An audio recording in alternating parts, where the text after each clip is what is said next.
G'day Bomber fans, well hopefully you're all caught up on this little series by now. I've already highlighted the best key forwards, backs and the best small forwards in the 2024 draft. Today it's the general defenders. I'm going to talk about the best smaller defenders in this current draft. Not the guys linked to other clubs, so no Jaden Newen today, he's going to get his own video. These are the guys that Essendon could potentially be able to take in the open market all the way from the top of the draft to the bottom. So let's get into it. There's a bit to get through today. Remember there is a big void on our list where some smaller defenders should be, so there's definitely the chance we take one, maybe even two, including Newen.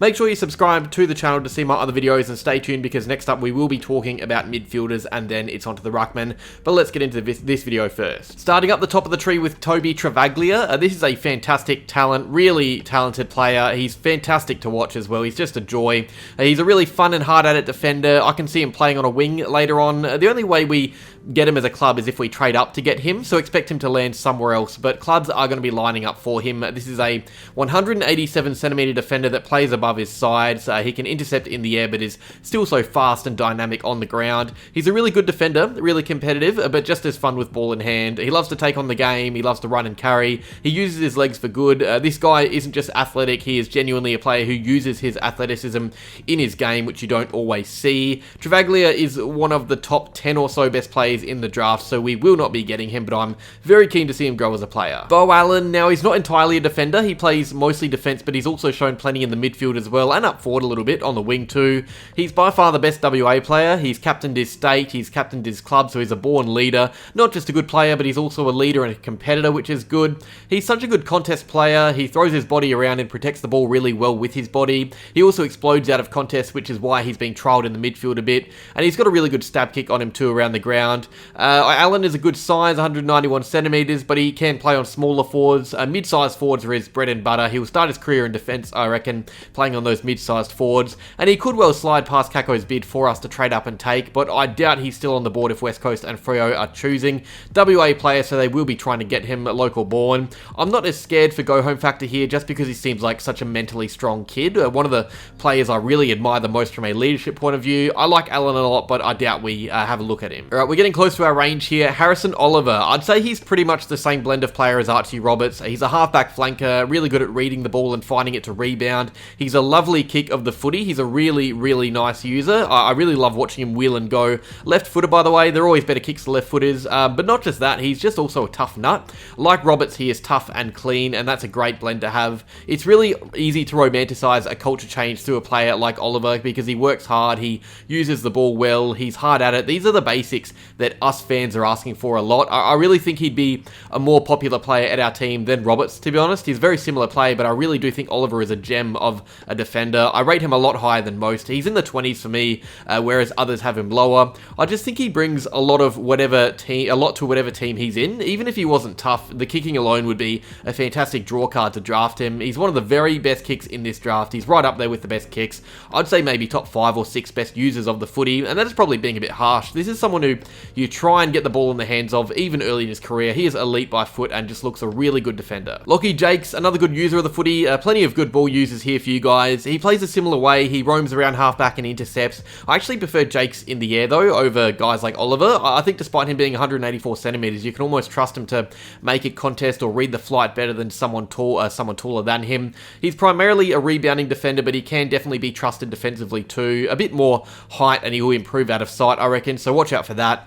Jaques is another really good draft option for clubs needing defensive depth. Like Oliver, he's a good user, he's a terrific kicker, and even by hand, he's quick, to be honest. He's a good leader, he's a co-captain of the Geelong Falcons. I think he was All-Australian at Champs as well, so there's lots to him. He's really solid and he's promising, and he should be talked about around that first round range a bit more, maybe later first, early second. He's also just fun to watch as a player. He likes to move the ball, whether it's by foot or by his own legs. He likes to get it going fast. He doesn't take his time when he shouldn't. Gotta love that in a rebounding defender. Angus Clarke, South Aussie. He's a little bit taller than the other two, but plays similar roles. I think the point of difference with Clarke is that he is actually a pretty good one-on-one defender despite those skinny arms. He's good overhead, he has strong hands, pretty sticky despite him being in defence. He can get out body, but he can also just as easily put time into the gym and grow muscle, so that's really not an issue for me. Give him time before we really see him at his best. He does rebound really effectively as well. He's another good user, 3 in a row in this video, but he genuinely does garner a lot lot of trust from teammates, whether he is holding onto the footy himself, taking time because he's got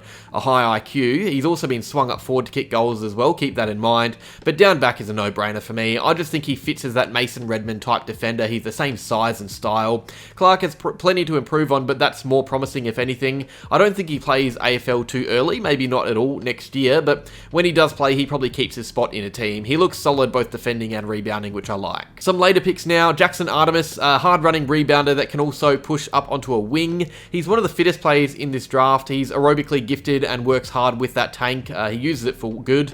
It means that he isn't always rebounding by foot, but late in a quarter, he can simply use his legs to glide past opponents, bounce a few times and rebound like that. He's not only fit, but quick as well, and with Hind gone, we are actually lacking a bit of pace in D50, so if we were after a rebound runner at this stage of the draft, Artemis is probably your guy. I first noticed him properly during WA's game against Vic Metro, where he took the ball from D50, he sidestepped a couple of players, laced out a kick in the middle of the ground, and then got the handball received and then hit up another target inside 50. He just created a set shot out of nothing in a play, and that's a lot of what he is. He's definitely a solid late draft option. He's not a rounded player in the slightest. There's plenty of flaws, or he would have been way higher up the draft board, but I think his strengths come in areas that we need. WA born, so go home factor attached, but we haven't had an issue retaining WA born players in the past, so keep an eye on him. Harry Charleson, now this is a really interesting range because you can often find good ball-winning rebound defenders late in drafts, Archie Roberts case in point, so it's hard not to sound a bit repetitive when describing these guys. Charleson is another good, quick, smart halfback. He's a nice kick, hits targets well rebounding, which is a tick. This is a guy who won't hit those Mason Redmond 50-metre passes. I don't think he has that distance, but he will link up nicely moving the footy with short stab kicks on the 45. He'll come running pass for a hand pass receive as well. He's got a good tank. I prefer Artemis as a player, but there isn't heaps separating these two. The fact Jaques is Victorian, sorry, not Jaques, Charleson is Victorian obviously helps, and maybe there is a tad less to his game overall. It's harder to know what versatility he has aside from being a rebound defender. He did run through the midfield a tiny bit this year, but it never really gave us heaps to be excited about. This is definitely a guy we could consider taking if he is available during our pick, but not someone I'll be praying for the club to get because he's a late draft option around the same range where Newen would be. Oliver Warburton, now he is a halfback I would say right now, but I don't think he ends there. I see midfielder for the future, which means we may be more likely to take someone like him than Charleson, who I mentioned before. When I think of him, I think of speed bursts and moving, flowing play, not always on the outside. I've seen a few little glimpses of potential inside play for the future, and he's a pretty good midfielder. He's a good midfielder height with good midfielder traits. Also, as a rebounding defender, he just leaves a little bit to be desired with his ball use. He's fine by foot, but he isn't someone you would trust to get 15 to 20 kicks in the back half of the field. He has good strengths, but I just think there are too many areas of his game where I think maybe that could have been a bit better, or maybe I wonder at other traits about a bit too much.